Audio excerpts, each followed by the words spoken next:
Hello, Ambush, and welcome to another episode of the Desert Tiger Podcast here with me, your host on the DTP. My name is Colton G, and this week on Desert Tiger, we're going to be going through the motions with NOA. What does that mean? Don't worry, we're going to be telling you very soon. But before we do that, there's a few things we need to take care of, and first of those is I want to shout out ilovedtp.com, because not only is it the best place where you can support Desert Tiger, it's also where you're going to go ahead and get yourself decked out in the latest and greatest Desert Tiger podcast gear, merch, swag, whatever you want to call it. You get it at ilovedtp.com, and we love you for doing so. Today's episode is also brought to you by Audible. Audible is offering the Ambush one free audiobook with a 30-day trial subscription of Audible, and all you have to do is head on over to audibletrial.com/Desert Tiger to begin browsing the largest selection of audio programs that there is. All right, you guys, let's go. NOA is one of pop/R&B's best kept secrets.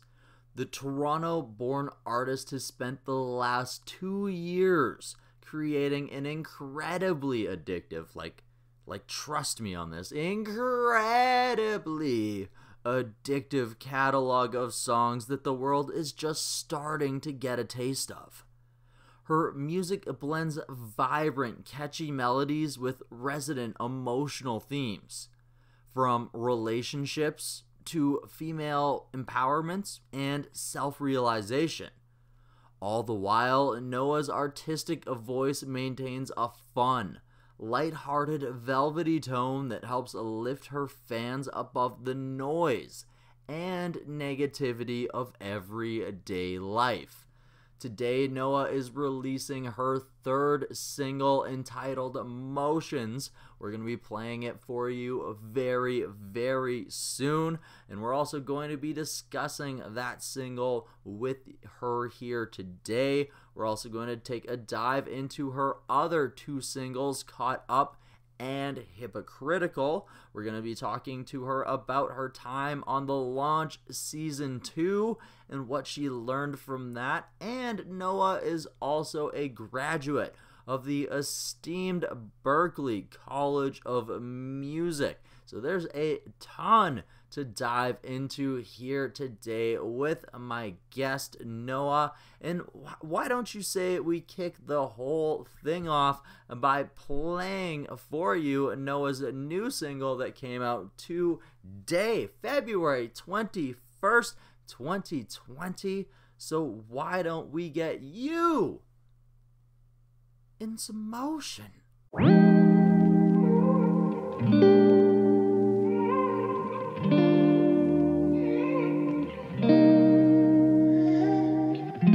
Almost midnight, that's in my mind, always drifts to you, reminiscing, still hung on missing, how easy it was with you. Why does my mind only show me the good? I gave you my all, everything that I could. Gotta remind myself of all the bad. I gave you my all, everything that I had. I'm just running through the motions.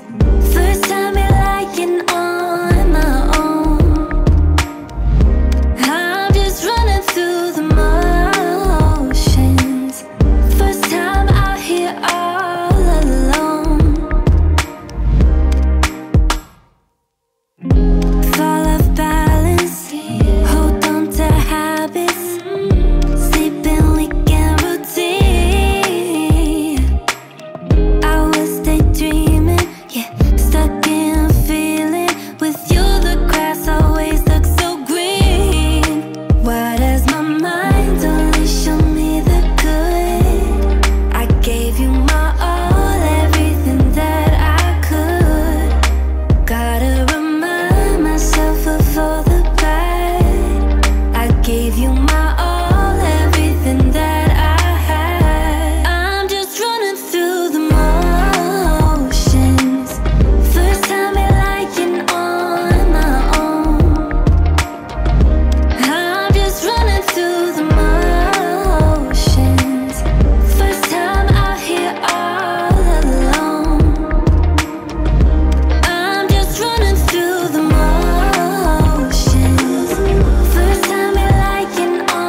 Desert Tiger Podcast. I think it sounds good. Can you hear me? I can hear you.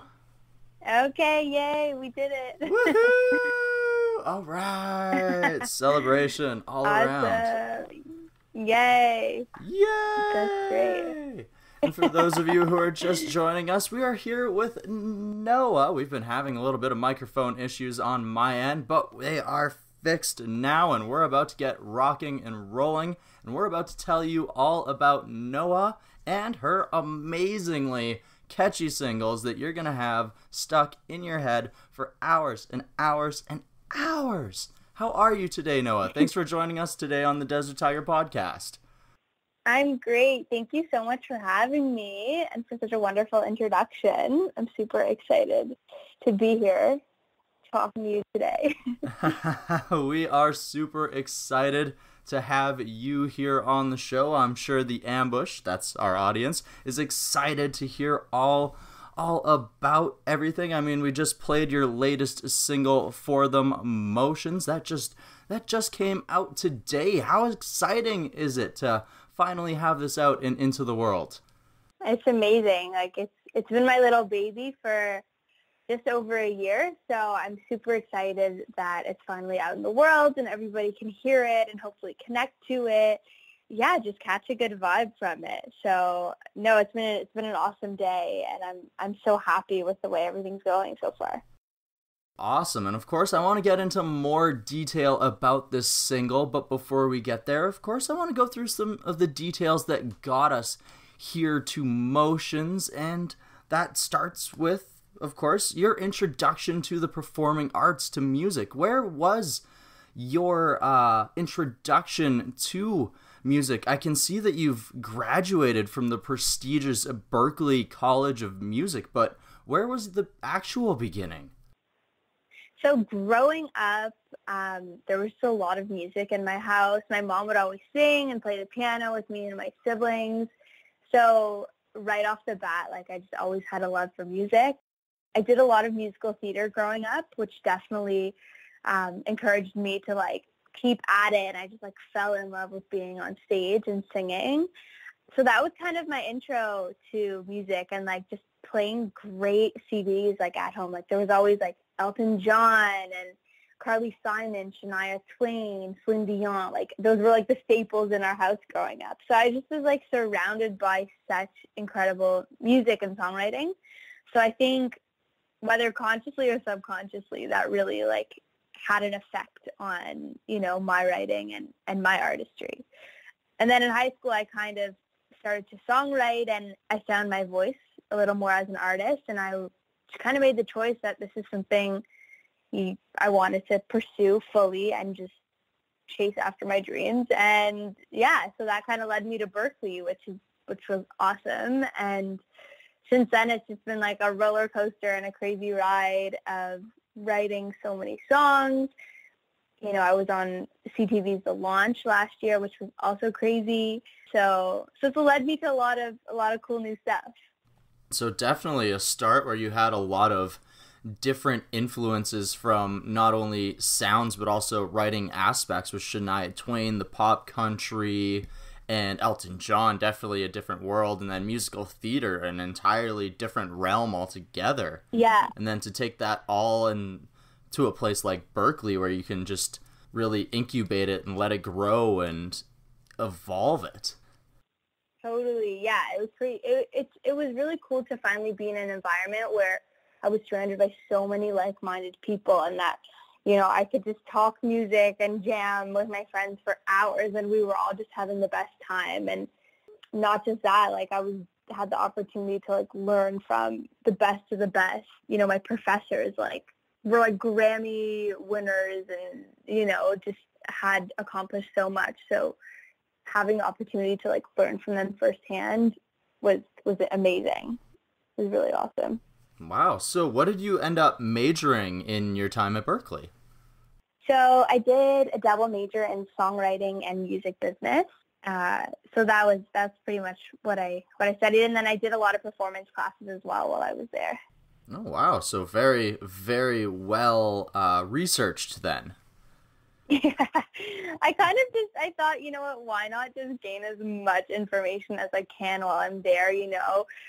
So I thought, you know, I love business. Like I've always enjoyed marketing and you know, I plan a lot of stuff for myself as well. So I thought, why not, you know, everything in life is business. So why not, you know, really dig into that and learn more? Because, you know, you never know when it's going to come in handy.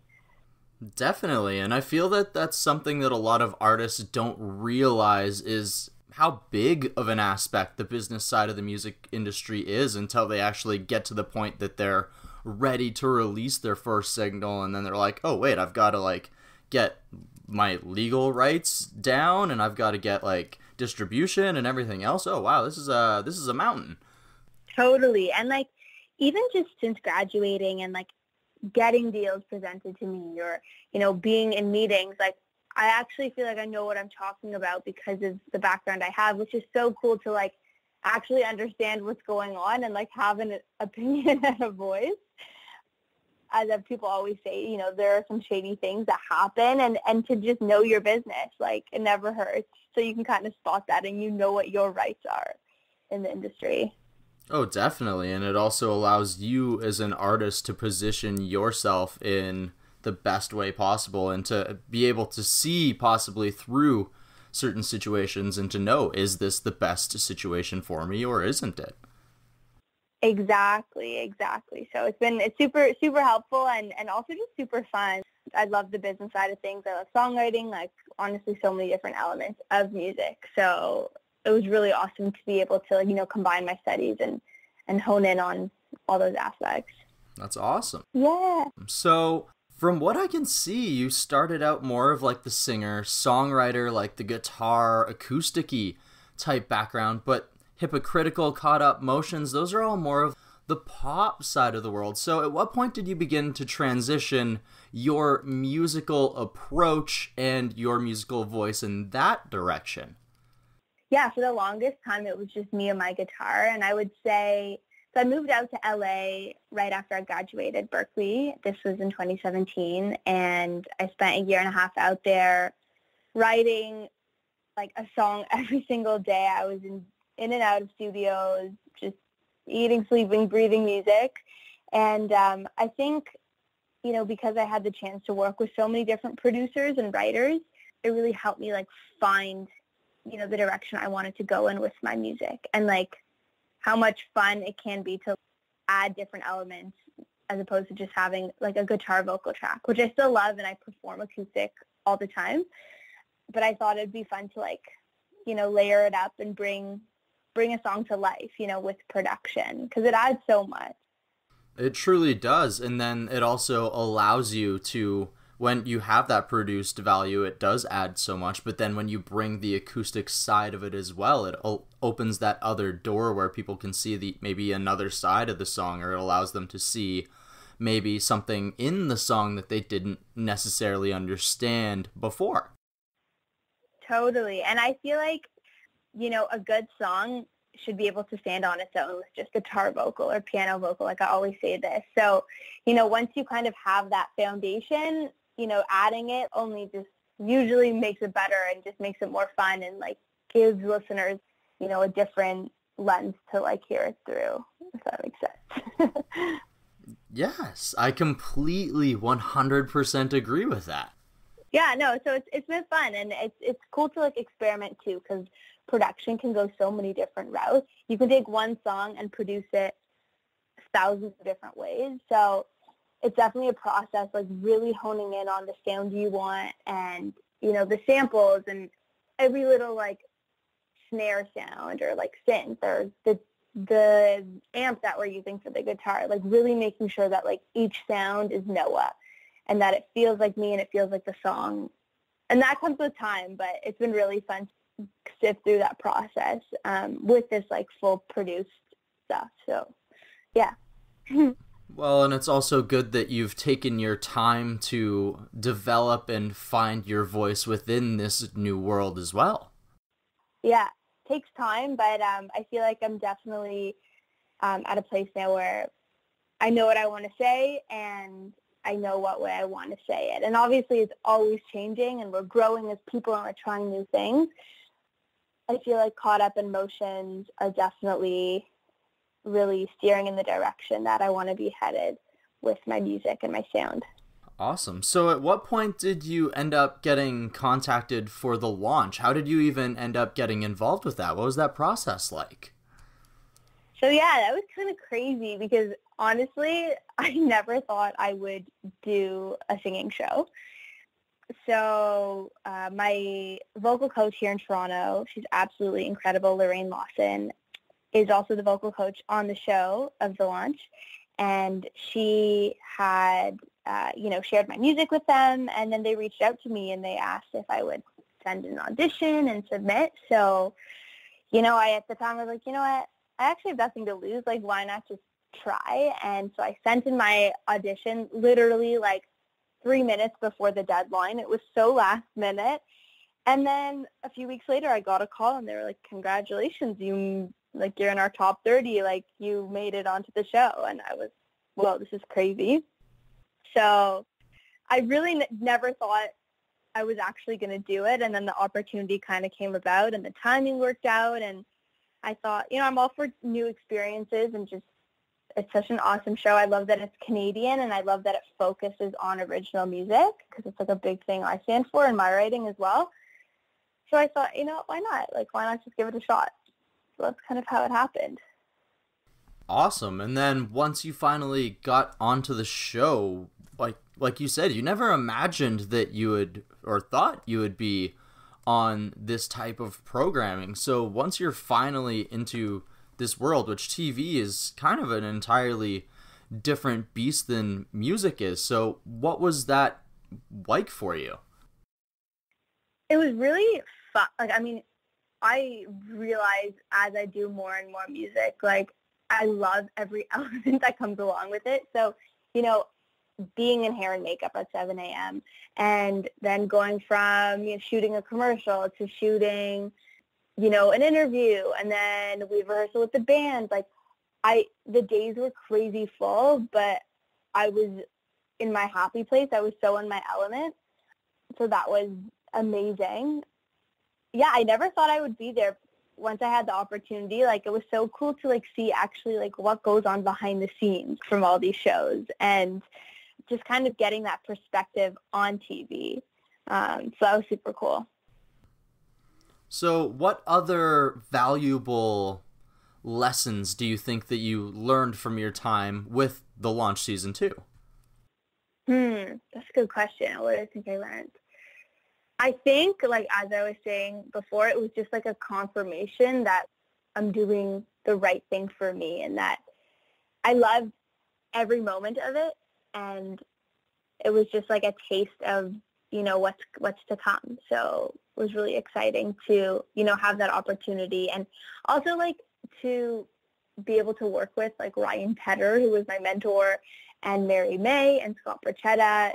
These are all incredible people in the industry. So, having them listen to my music and just talk with them was really awesome. And also the network that came out of the show, all the other contestants who are just, my really good friends, and we play shows together all the time now and we write. That's something I'm super, super grateful for. Oh, so you've maintained connections with a lot of the other musicians that were on the show with you. Yeah. Run into them a lot, different shows around town. So it's really nice to have that launch family, around Canada. No, that's really cool how I was able to connect you with some people that I'm sure, you maybe had never even heard of before that moment. 100%. So it's been really awesome. And I host a singer-songwriter showcase twice a month in the city. It's called Writers from the Block TO. And through that network of the launch, I've had so many of them come out and play, and it's just such good vibes. And it's really you see each other and you went through this experience together. So it's a connection that nobody really gets, but you when we see each other, it's just, we get it, which is really fun.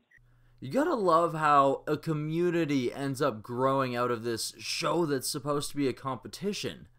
But I mean, what do you expect when you fill a room full of artists who are just natural collaborators? People who love watering and nurturing a flower and letting it grow and then releasing it for the rest of the world to appreciate. Just like how NOA is now releasing her singles for the world for you to hear with your ears. You're going to hear all about these songs very soon, and we're even going to be playing you another one of them before we get there. There's a few things we have to go and take care of first. So first off, I just want to go and thank those of you on the ambush who go and hit up ilovedtp.com. Those of you who rep this show every single place you go, and I love you so very much for it. And we're going to be having some new items showing up over at ilovedtp.com very, very soon, and I can't wait for you to see just how awesome they are. To see just how awesome you look wearing it all. I also can't wait to tell you more about our friends who help bring you the Desert Tiger podcast for free every single week. Today's episode of Desert Tiger is brought to you by Audible. Audible is offering our listeners a free audiobook with a 30-day trial membership. All that you have to go ahead and do is head on over to audibletrial.com/deserttiger and begin browsing the unmatched selection of audio programs. Choose and download whatever title piques your interest. There's so many different options and selections. And start listening today. It's that easy. All you have to do is head on over to audible.com/deserttiger and you can get started today. And let me tell you, I love Audible. As someone that's constantly on the road, who's in the gym, sometimes it's hard to get that reading time in, that personal development time in, and that's where Audible comes in handy. Right now, I'm checking out Atomic Habits, an easy and proven way to build good habits and break bad ones by author James Clear. I mean, personally, procrastination is definitely one of the habits I'm trying to break. Is there something you're trying to break? Maybe this book could help you. Check it out over at audibletrial.com/deserttiger. I get so caught up, don't wanna fuck this up. Got me thinking I've been missing out on something good. You got that something sweet, makes it hard to breathe. Pull me in, lost in your bedroom eyes, held up and hypnotized. Here come the butterflies.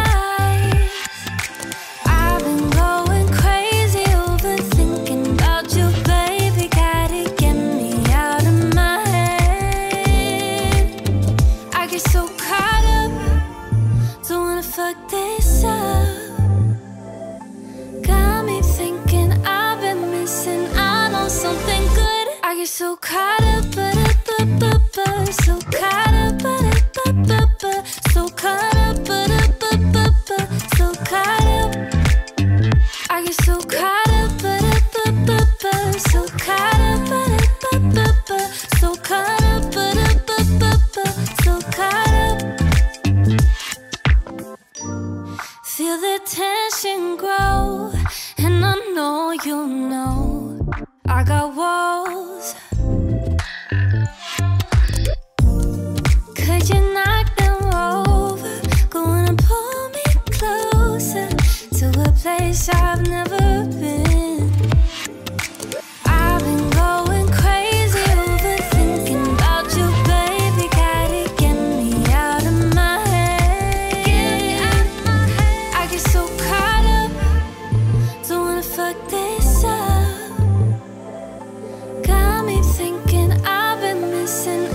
Something good. I get so caught up, so caught up, so caught up,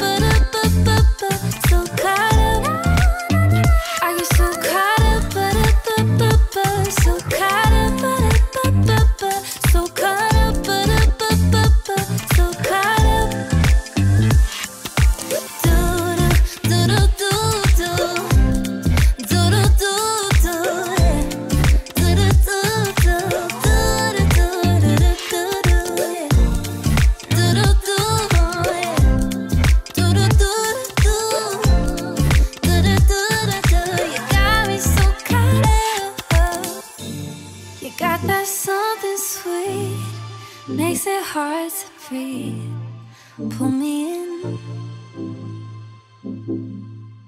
The Desert Tiger Podcast. All right, so let's get into your music now. So you've spent some time in LA songwriting. You got the incredible opportunity of the launch. Now suddenly it's time to release your own music and to actually let your voice out into the world. So let's talk about your first single, Hypocritical, and what it was finally like to release your first fully produced track and single. That was just super exciting for me because I hadn't actually put out music in like over a year. So I was super excited just to like get back out there and show everybody what I was working on. It was also a song that I just needed to get off my chest. And I felt like it was super relatable too. And I write to give other people a voice, and I just hope people can relate and like feel a little like less alone and know that they're not going through things together. So that was kind of the perfect song to come out with, to like let people know that it's okay to feel the way you're feeling. And it's kind of like maybe a little bit of like a bitter breakup song where you don't want an ex to be happy, or because you see them with somebody new, but in reality you're with someone new. And I feel like a lot of people feel that way, but they don't really want to voice that. So I was excited to kind of put that out there, and it has such a playfulness to it, and it just was a very summery bop. So yeah, it was good to put it out and kind of get the ball rolling with that. It definitely has a very good vibe, and I like how you say it's a playful way of going of the manner of, well, like, even though I'm out and I'm having a good time and I'm having all these new experiences myself, maybe I'm not exactly ready to see the other person having those experiences. Exactly. And I think, for me, I always like to create a contrast in my music. So like if something sounds kind of playful, I think it's cool to put kind of like maybe darker, a little more angry lyrics underneath it to kind of create that juxtaposition. So I feel like that was a good example of, contrasting something that was like kind of lighthearted in some elements, and then also like kind of serious and like emotional in other ways. Definitely. And then let's jump onto your second single of 2019, a little bit of a vibe change up lyrically and content wise, but still incredibly catchy, incredibly good vibes. Let's talk about Caught Up. Yeah, Caught Up. That one has like been a fan favorite for so long. Like every time I'd play it at a show, everyone would just be singing the hook back to me. So I knew that it like kind of had a special place in my writing and my catalog. So yeah, no, I'm really excited how that one all like came together with my producer. I wrote it with two girls I went to school with at Berklee when I was out in LA, and then also a friend of mine from Berklee, his name's Johannes, produced it. And it really just like felt like me, like totally, like 100%. I couldn't picture the song any other way. And the response was crazy. It got so much love on Spotify. It's almost at 1 million streams, which is absolutely wild. I'm really happy with how everything went with that one, and it was cool to see the response from everybody around and getting messages from people like all across the globe hearing my song and just resonating with it.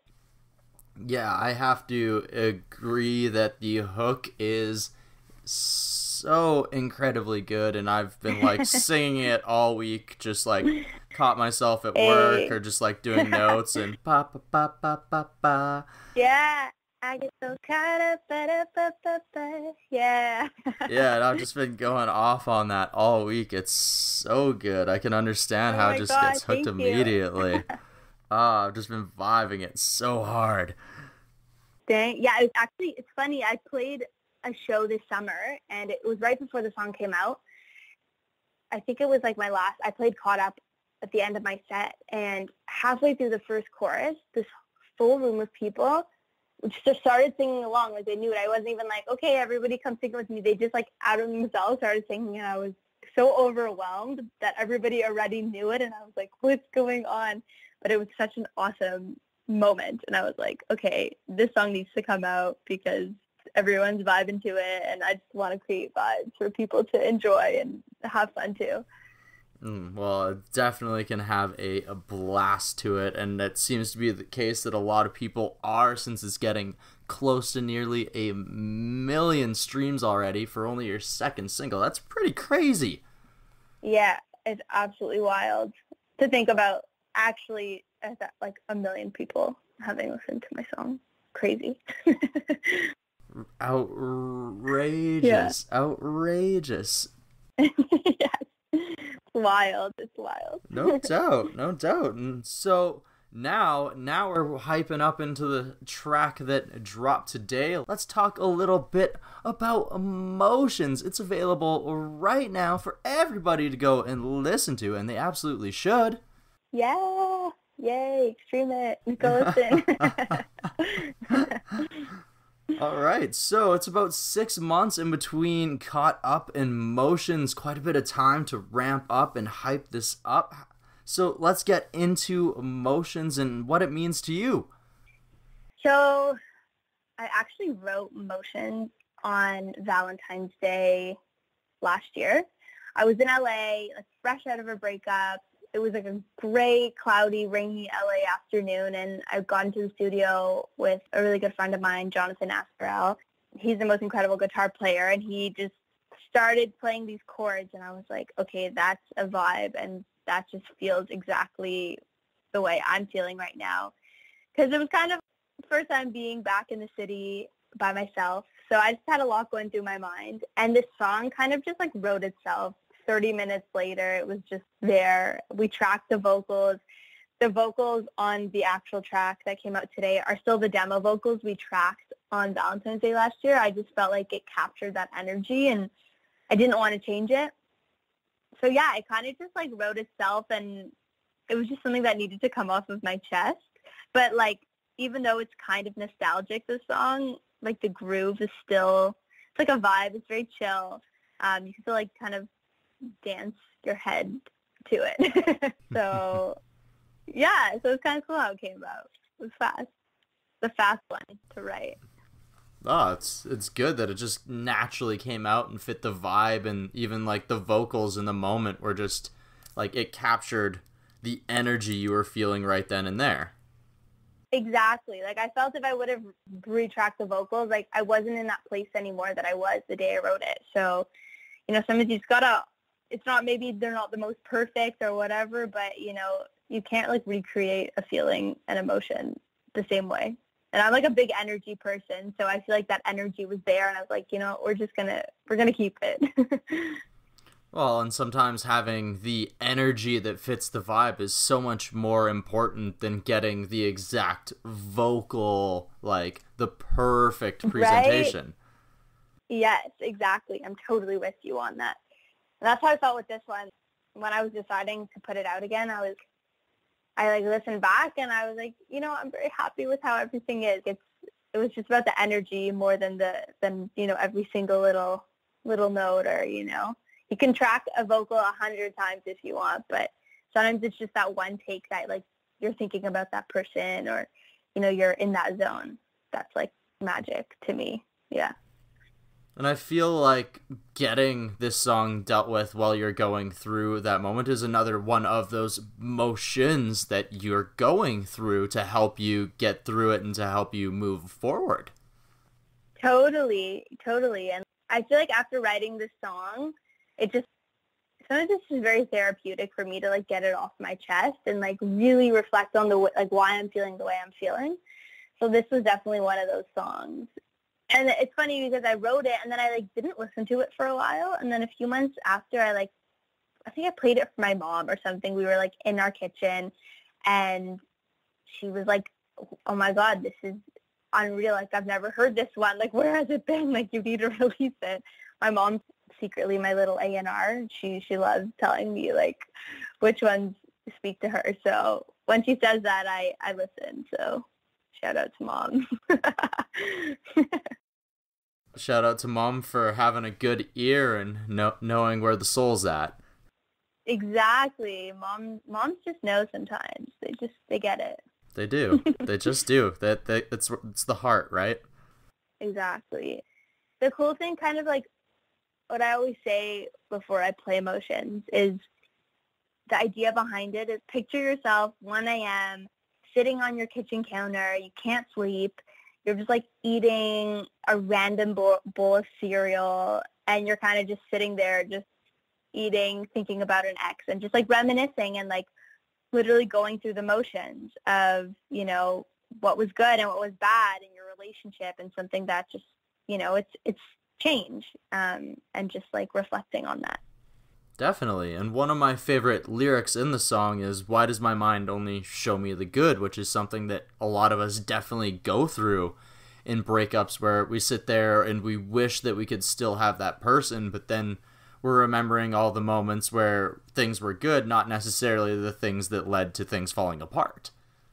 Exactly. And like so easy to like forget all the, you know, the things that weren't so great, because you only really miss, you know, the good stuff. So I love that that line spoke to you, because that was something that was just in my mind the whole time when I was writing it. Like I could only think of the good things, and I was like, but there was so much bad. I have to remind myself. No, exactly. Sometimes memories are great and they're there for a reason, but sometimes it's better off that we take what we've learned from these moments and we move on and we evolve from them. Exactly. We grow and we learn, and in life it's all about experiences and learning from that and moving forward and growing and knowing for next time. Yeah, it's kind of like a butterfly style thing, you know, where you get kind of low, you get in your cocoon for a little while, and then you realize that life's good, and you realize that you're actually a beautiful badass on the inside, and then boom, there's my wings. Exactly, yes, I love that.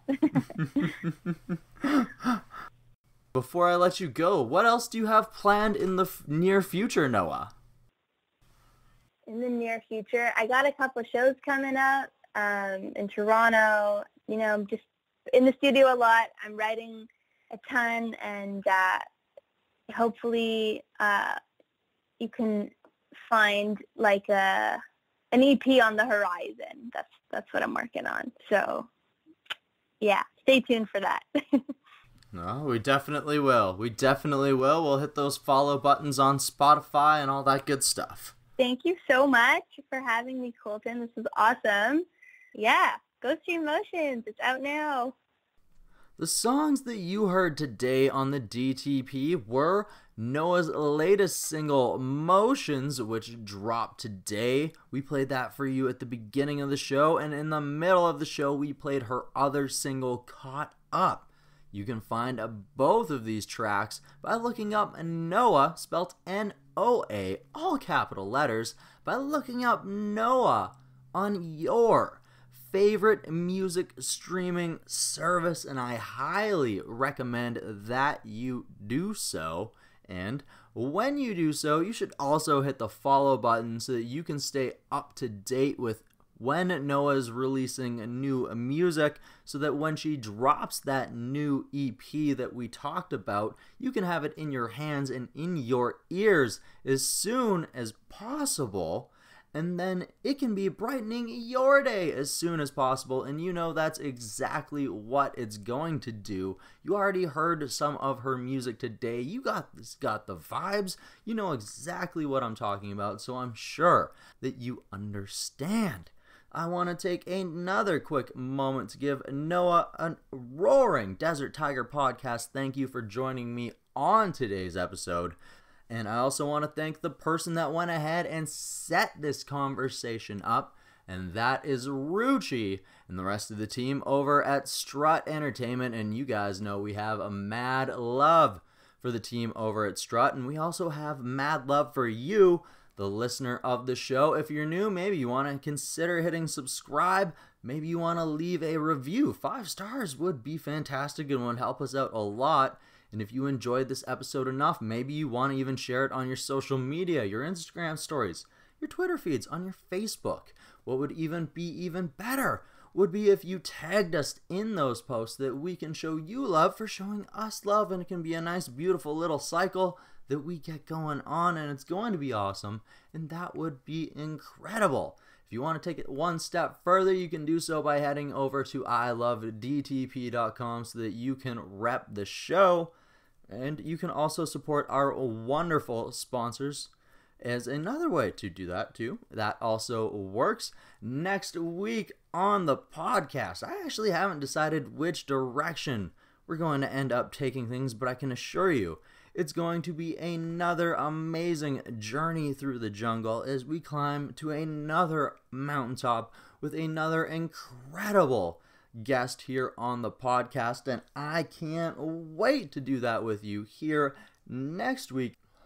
And until then, I just want to encourage you to go out and journey through your jungle to find the base of your mountain and climb to its top, even though the rocks are going to give out beneath you, even though it's going to rain some days and there's going to be hard days, but that's okay. Because when you get to the top, you get to sing and let your voice roar out against that canyon. And I want to see you do that. And until next week, bye-bye!